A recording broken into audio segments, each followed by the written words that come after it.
fefia de mauhiwa ki whahio ka niga e lotu pe ma tau pule anga ma tonga kawotu i tau koloa ia katoa ai e hanga e o tua to e alase mo ui hai tonga katoa pe e feitu katoa pe o kawai mo nusilani whai e ne whakaake ake ma ne liriu mo ui ka te tau tolu tau nofo i e konga whaosi ke tau inasi i e kresi mo e mo ui o fuaki mai he eko sisu klaisi.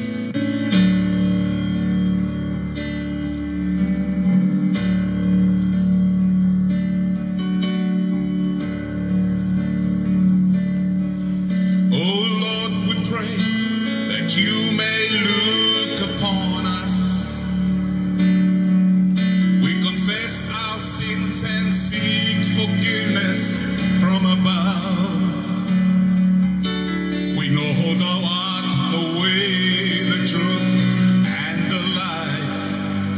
Have mercy upon us and touch your people with love. Oh Lord, we pray that you may look upon us.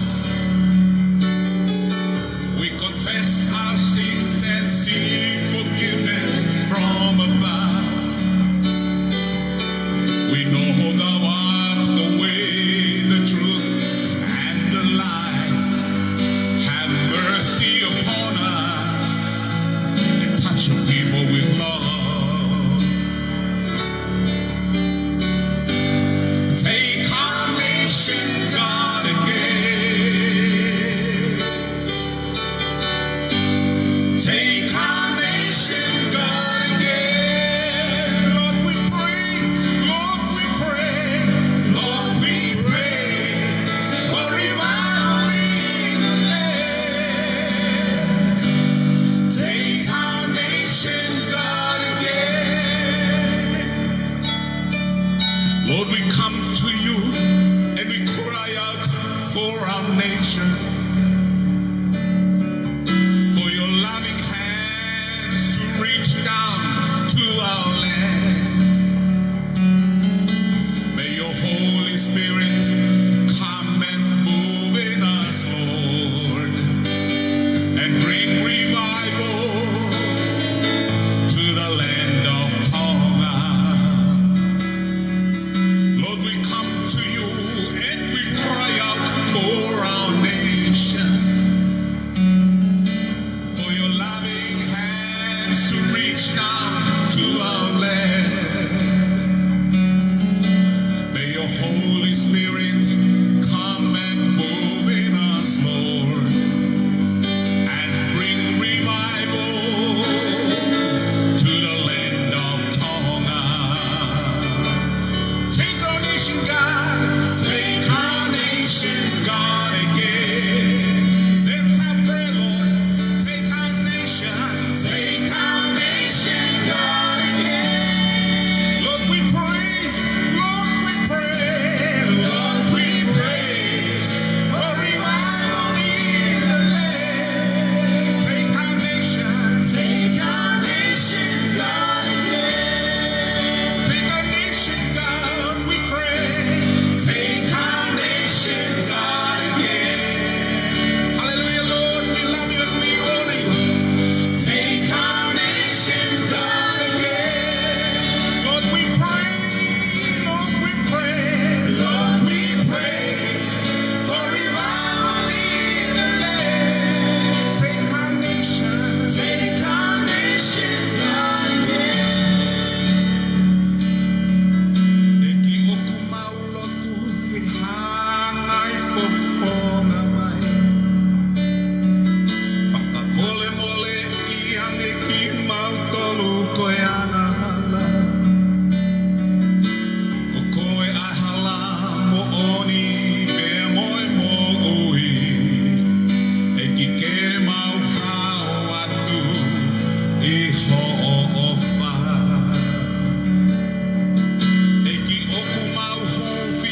to maf ko mau tamai ta ngata e a Fiona. Mau ke I pata e la tu pe haka he lang ko tau.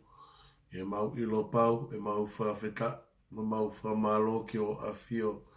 Ko hi ko e tau hiku ke whai mau tolu, he taim ko mau si tua ki ai. Na mai koe kei whakolo aki mau tolu ai mo ui, pe koe mo ui ke mau ngawe aonga aki, ke whe unga pe a moho fina ngalo.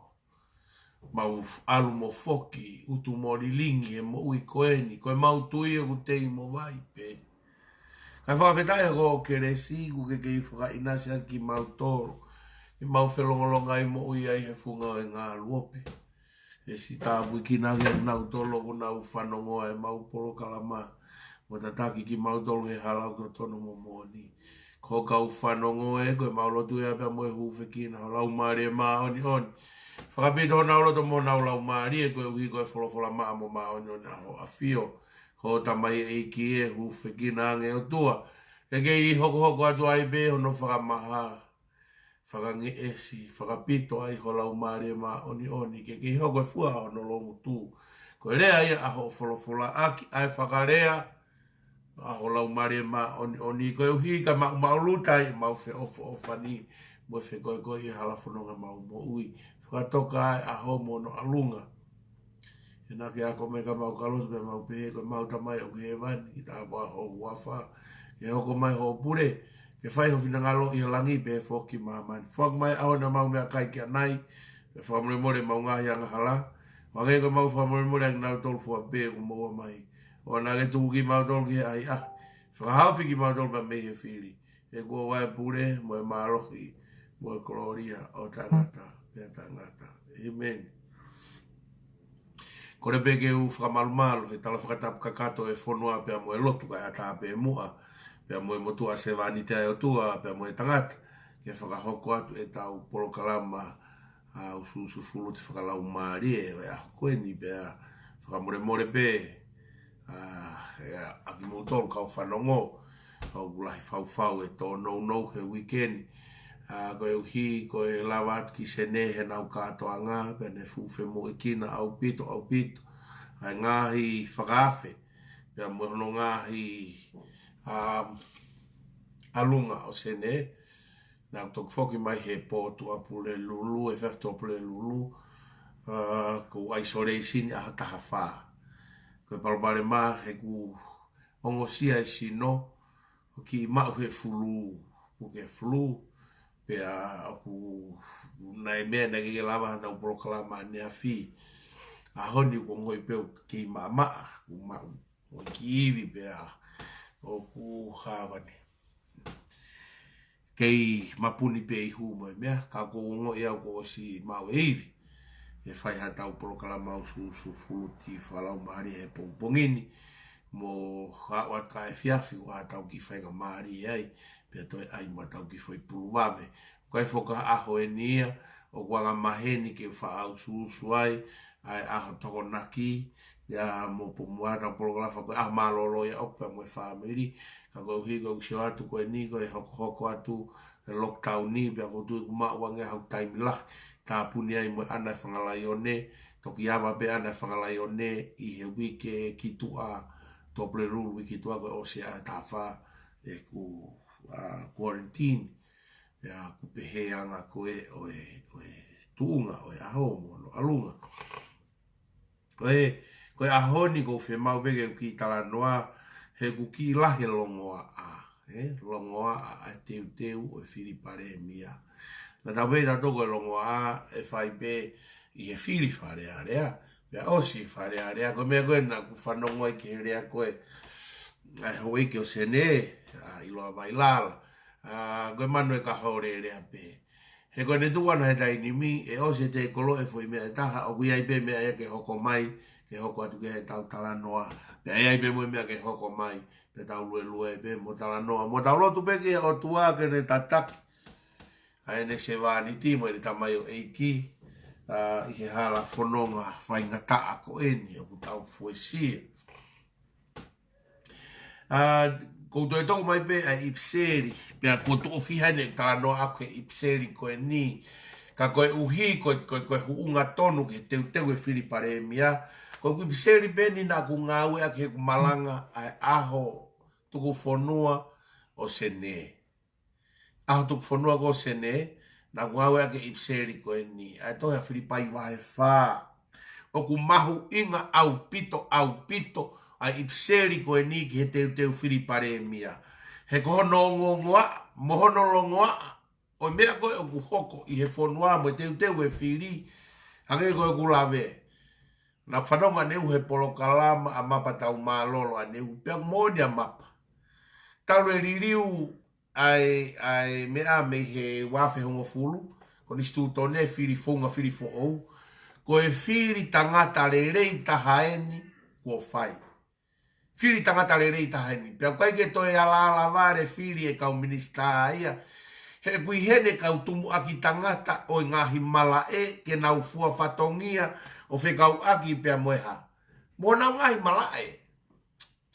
Hei kai ke toi anga ngata no Fili o kau fua fatongia o hange koe ngahi anga ki mua. Koe hinga koe na kuto o mai e ipseri koe ni. Whanonga e tānoka Paula. Ko ia, ko hoku ka inga o whina o ko hori ki ai, koe fia anga mo e ku teunga ai o whina lahi, ke mou tuu mau ihe eiki. Mou tuu mau ihe eiki. Koe rea tukoe ni mo koe rea mawain a Paula ke kai nga Filipai. O se mahino ka Paula he kai ke nau to e whetaulaki pea o mai ka teki nau tolu. Hangane Paula o whaka i misi mai fo i mea koe. Koe fia anga mo e kuteunga. Mahino bena ia e urunganga mo e mo ui e kai nga koe ni Filipai. Koe kai nga koe whangi i whai anga lotu ne toko lahi whine mātu. E kau whai anga lotu. Panai be mono kau tangata ngai whai anga lotu. Aia ko tēmina hawa Paula ki Filipai, na si o pēr Paula ia ilo. Koe tau nofo koe i he whakakainga. O na ke whakaukau e tau nofo, o kaka ilo pe koe nofo whamiri koe mautaulu, na ilo katoa pena tolo au, mo ku nau, mo ku tare niti. Ko tau kete, ko ilo rei mau tau kete, ko whakatau kete koe, mau tau tēna whae, tau tēna tamai. O kai ke uri lātai, hame aia anga nofo ai whamiri. Tau osi ilo i pe tau tolo, e tau anga tau nofo whamiri, mo e tak, mo no nau. Na e pehe haua Paula hoko koe tau hisipi i ki kainga koe ni Filipai. Na e kai ke uri lātai anga e nofo i Filipai. Pa neo me mama oia Paula, kune ilo whakafo i tui eia ai kainga koe i Filipai. Pio ka kainga ne na e fie ai he utala ia i he ne whakamatala pe koe ves ulaki. Koe fie anga mo e ku teunga. Ko hono teu ia ki tu a mo hono fie anga. Elo e teu. Koe taim kou whaafai ai koe sivi malanga. O ku whaasivi e tangata malanga hono mari, he teu e tangata malanga. Taim ku whaasivi malanga. Whaakomeni mau peka o tangata egi whai whekau, he teu e tangata sivi malanga. He ku rifreki mai ai tangata malanga, i hono teu ai whewhine o ku mari moia. He koe kakai whewhine o nau malo hinga he teu e mea ke whakaofo ofai e honau mari, mo e nau whanau. Ko inga e hanga e Paula o veloaki mai whakaukau koe ni. Ko e fie anga mo e ku teunga. O ku tala i he teu whakalau maari e. Mo ulunganga whakalau maari. Ko tau teu whakalau maari e ko ulunganga. Ko tau teu whakakano e saketi mo e suti mo e mea ko ia. Ko teu whakalau maari e tato ko e hātua tau whotunga ulunganga. Ko tai mupehe e ko e Paula ko e ku teunga. Pe ko hoko teu.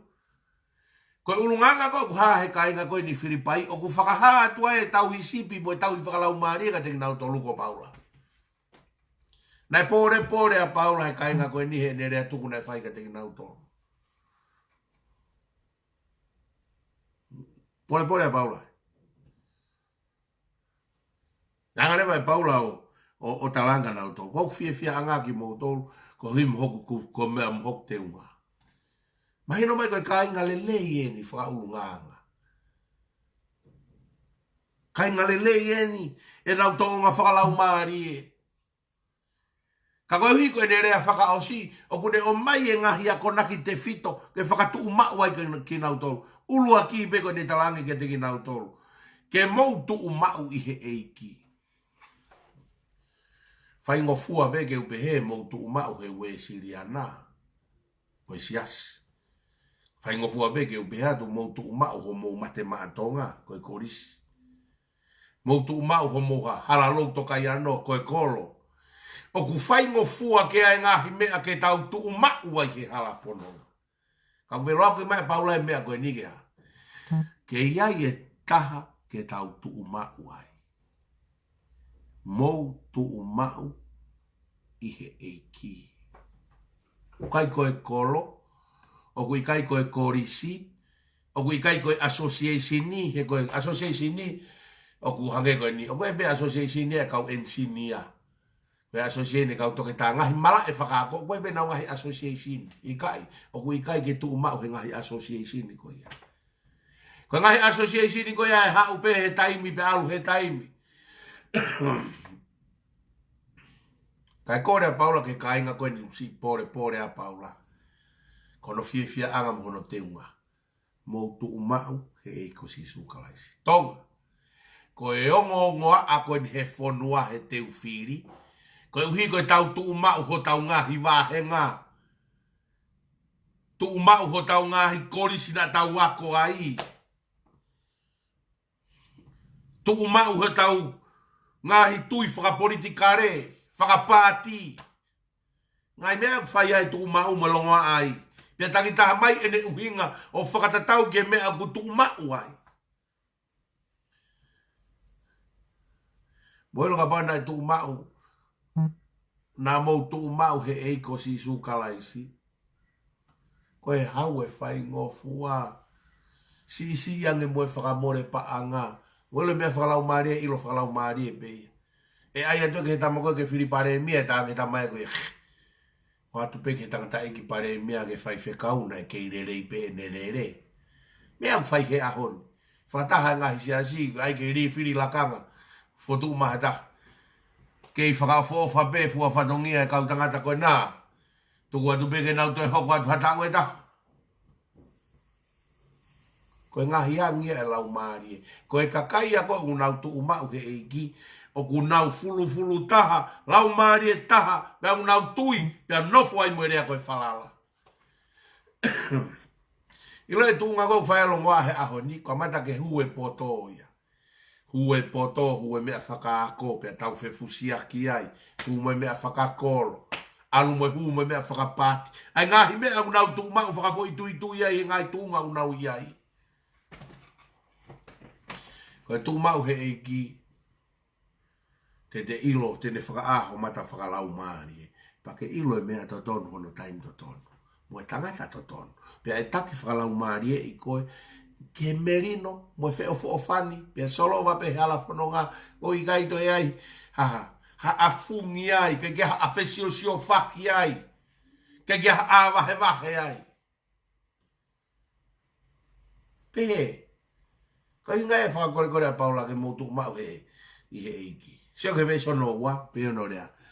O kuo kore, kia iuotia, pia kore, kia sinteke, ke na loto taha i he eiki. Mu whatonga e kore koe ni. Hanga e Paula heno velo ak me whakaukau. Kuo kore kia iuotia, pia kore kia sinteke, ke ha? Ke na loto taha i he eiki. Moilo e kamata ke longoa e tau whil wharearea koe ni. Kamata whakatau hosi koe lere holo kore. Kore aki ke ha. Kore aki ka ke minista. Kore aki e ka ke ha. Kore te ke ha. Ikai. Alu o kore talange ki ai. Ha ke whai ha ta loto. Koe ku kore atu. Ho tokoni. Koe whakaukau e ni kou iai. Whakalangi. Koe ke kovi. Whai ha molotu. Whakakore Paula, koe nukau e kore tānoa Paula. Kua kore ka iugotia, pea kore ka sinteke, ke ha, ke tau loto taha he eiki, o ku kau e kore he processi. O kai koe kore whakatau hosi. Ke walato kore, ke hau, kai o atu e ha, i kai. Koe tai ngō tau kore koe ke taha he eiki, tau opeo whai ake kore he lau maari e ma oni o tua, pea awhio i hene, o tua tau takere ho to loto ai mea ku te whakahaa ke te kore. Ko te kore pe ke ai ke whetongi a ka mea hala ka venga ia. Te alo kore ange tange i he o lau maari o e o tua.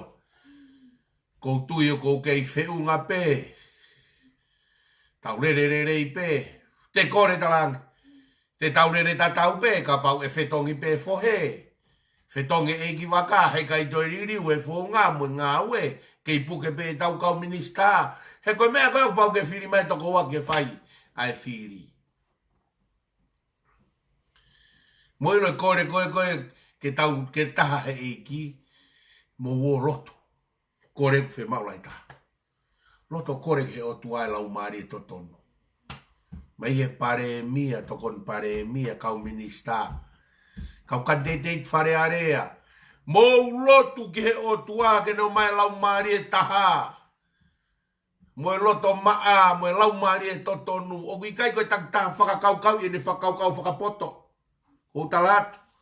Ko lawa e whiri, pia ko omi he o tua e rei taha he. E rei taha he whiri. O se lawa e whiri ia. Ko e whiri ho mou taki, mou toi takai hako lotu. Nā tau lotu mo au kai mai. Ki he COVID, tau lotu mo au kai ki e whiri. Hamea koe ke hoko atoe lotu mo au kai ki e whiri pare e mia. Kai kamata ke tau whika, tau tolu mo whakatau hoosi. Mea ni kou kore, whengai ke whakatala au pito, ai whai whakapoto. Ke ua te tau kore pe o tuae tai whai ngata a. Pe a umai ke whiri pare mia, pe tuku o tuae ke tawha aki, ka tau to'o maha tau poto whakatangata, ke tau hanga whai a ke whiri pare mia koe. Mo ilo koa takatakai pe ai whiri. Takatakai pe whiri, o se whiri whare area aia.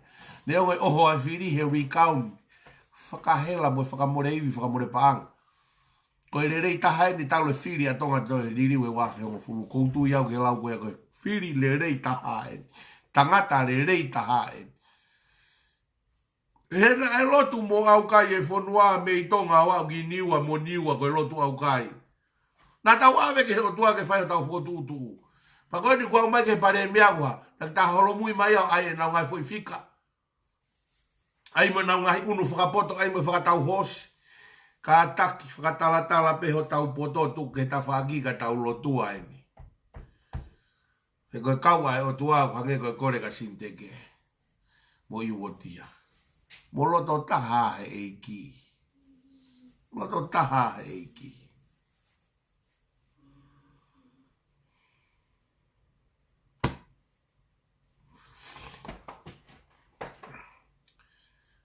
Tu mau he eiki. Loto taha he eiki. Ko hono tolu rewa. He lau koe koe vesi.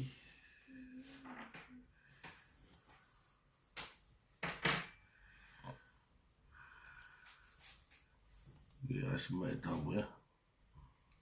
Hono tolu rewa koe whakarea ne vesi hono tolu. Pea kua kore atu kia te koe foki. Ko ku hoa mo oni. Ke toko nii ai kau whewhine. Ko ia na e ngā ue mo au i he ongo lelei mo kere meni foki. Pea mo hono toe o e ku kau ngā ue. Aia o ku i he tohi o e mo ui honau hingoa. Kore mai eni a paula ki hono kau ngā ue. Kere si toko ni e kau whewhine na anau ngā ue whakatako. E kau whewhine koe ni ku hinga ia. Kia sinteke mo iwotia. Koe ngahi siasi koe kamata e lotu whakaristiane. Nai mei kamata he kau whewhine. Paku tau osi ilo pe tau tolo e whai ngata e ngau e mo e kakai whewhine. Neongo na iai peho no kau tangata. Whakakore mai paula kono hoa ngau e koe ni. Tokanga. He ko sanga e paula tuku mai kakai koe ni o kwa. Ko tohi ho nau hingoa he tohi mo ui. Koe winga tau tu maa wai he eiki. O koe koe tu mau ho tau korisi na tau wako ai pe ko tau poto whakata mai na mau waha tau matai tohi. Pe koe pati whakapolitika reo kai. Koe ngahi tu mau koe e movete pe. Koe whakakore a paula ke tau tu mau he eiki he koe tu mau e tolonga e whonua mo e pure anga. Pe ha, tala mai ki heo ko whine mātua koe molo to taha he eiki. Kau whawhonga whare area. Ko e ki ko mea be tate ne puke mai mo tolo taha. Ko e ki ko mea be te hanga puke tau tolo ke mo merino.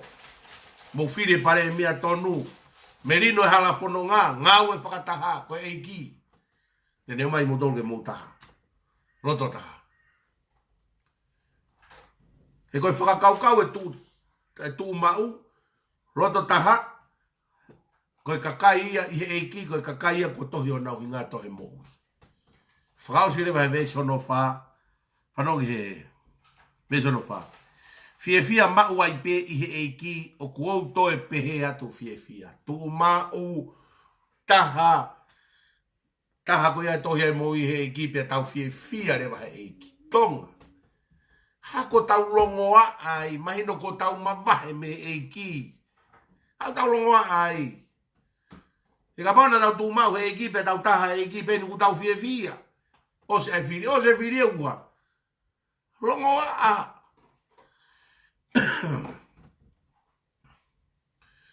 Mea nā ku whiri e ipseri koe ni.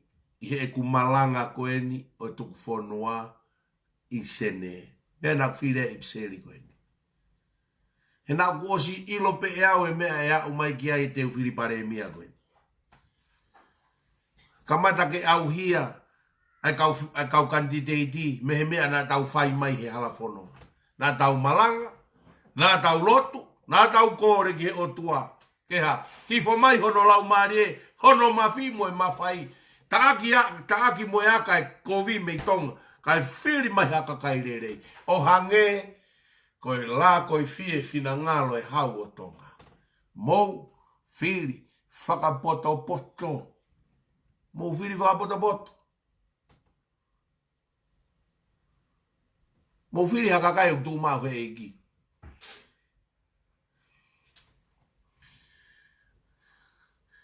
O whiu mau be he whiwhiri.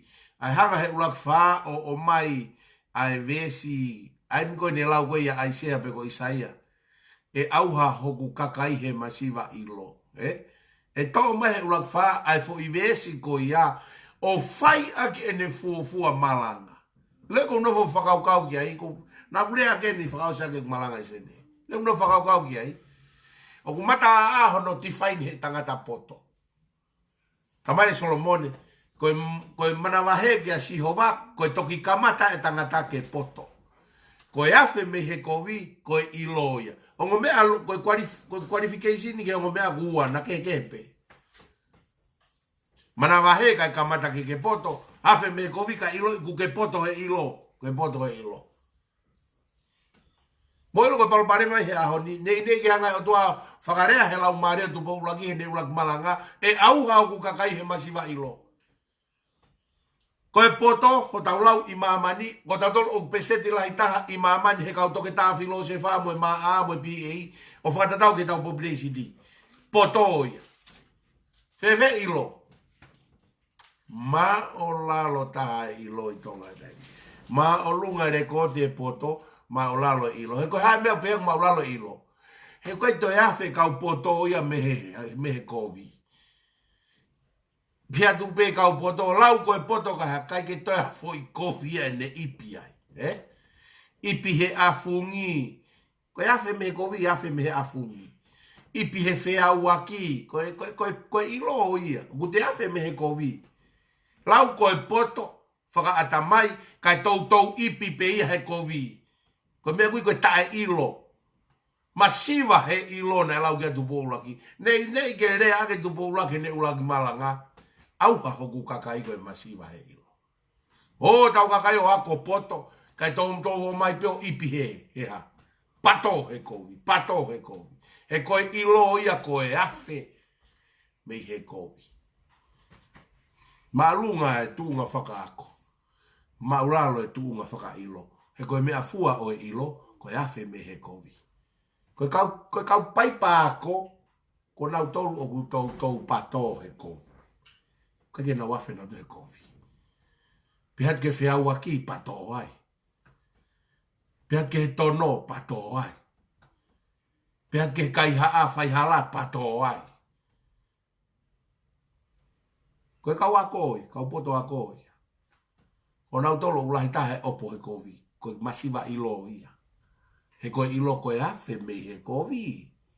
Koe lau ia ai tohi. Mea nau whakaosia kai kumalanga sene. Te koe hai uhinga na yanga rea lau maareka. Katupo uluaki.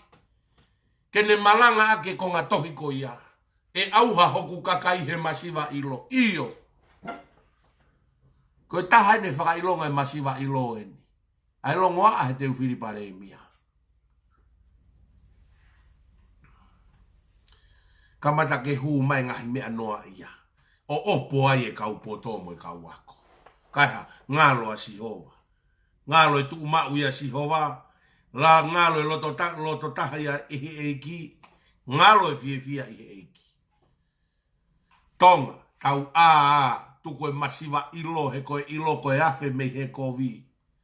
I kai koe kau poto whakata mai ene ulai taha e nau opo he kovi. Mau e poto hangi whakauhinga e tangataka e tō lalo he ilo. Kai te lawai o afe me he kovi. Lau ke kai haa poto ange kau poto hono whakapoto e kai haa. Lau ke mio i poto ange kau poto whakata mai hono engineer e mio i. E au hau kakai he masiva ilo. E koe ilo koe afe me he kovi. Kau whawonga whare area. Sio ke he kovi pe afe me ai. Kai mahino ku mou ilo. Koe kakai ilo ki mou tolo. Nā whaiwhai ku mou ne mea nai kalanga aki. He ulak whahe ne ulak malanga. E toi au hape u kakai koe masiva ilo. Koe fukau poto whakata mai pen. O ku au hae kakai e whonuaia. He koe ke na wafe na do me kovi. Ipi pe he kovi. Puke pe kovi, te kolo i po pipiki o he kovi. Ko where waka poto ai. Ko wheila he ilo. Koe kau inu koe ni koe tokua i tonga koe kau paipa. Ulua ki unau wato opo he afungi. Ua. Wato opo he furikiwanu e moui. Whana moa. Koe kau paipa ai. Ko whe ilo ai. Wake na wafe me ilo kai i tautou ipi pe kovi. Tonga taulotu. Taulotu.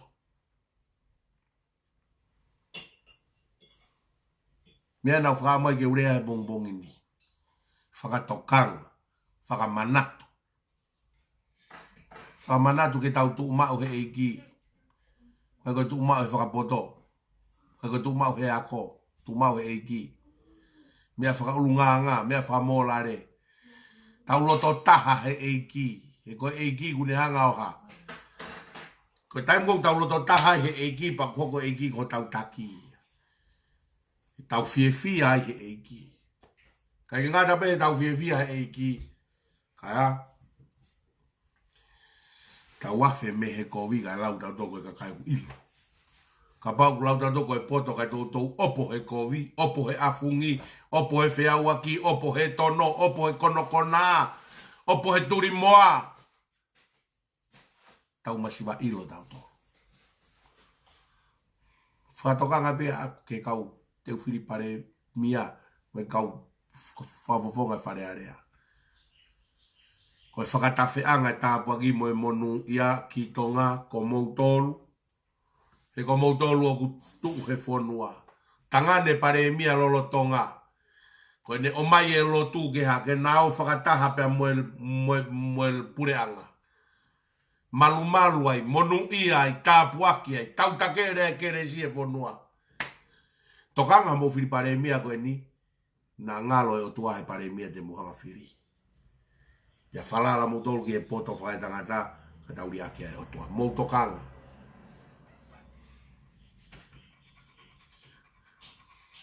Mou whiri ha pare mia o ku ikai masiva ilo. O ku ikai masiva ilo. Mahu inga nge pare mia o ku ilo, he pare mia o ku poto. He koe pare mia ko ku ne ilo, e afe me he kovi. Koe pare mia ko ku poto, kakai ke masiva he ilo, e tautou ipi he kovi. E ipi he kovi. Koe holofa anga e whonua. Mou tokanga tonga. Ko ta whaage nia te urea mau pe au ke tau tutuki mono nofo pe mea whalau maari. Mo ni be ia koe whiri le lei taha ni kuali whai le lei taha e kau whaponga whare area. Kau koe ki whawhala lau e kuali whai le lei taha.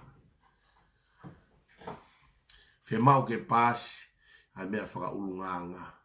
Whe mau ke maalungange ilo. E koe ilo koe foi action. Ilo koe foi action. Koe ha? O usio e kakai o ilo ku ke afe me he kovi. Ko ilo ko foi action. Ko foi ngau. O fa malo atu.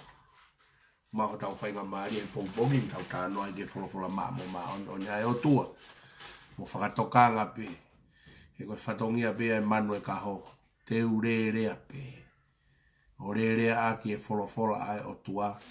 He ko tau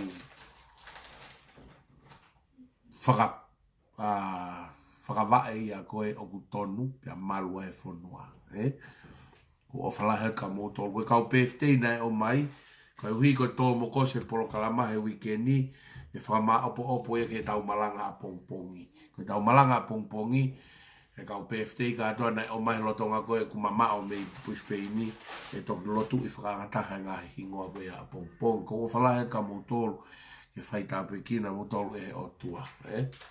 Tuku pe mua ke te tāpe ha tau ki whas.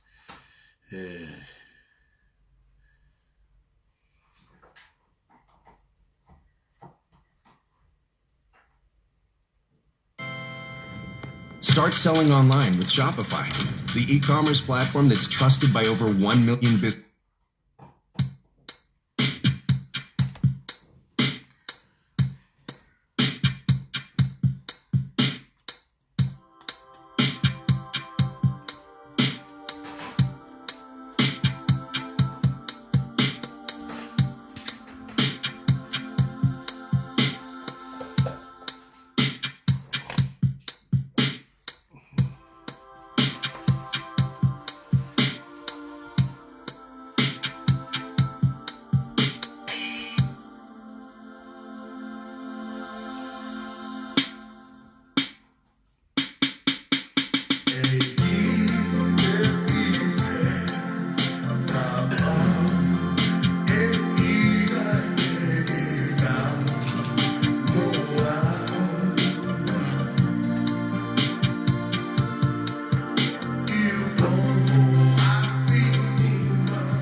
te whaos.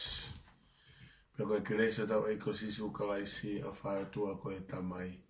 Whia lau maari e maa oni ke nofo e teki mautolo na eiki. Kai whai peo tangata. Amen. Whalahe ka mūtoro. Whai tau pekina ki mūtoro e o tua. Toi ngai aho, lewe vai malangkau tatau atu.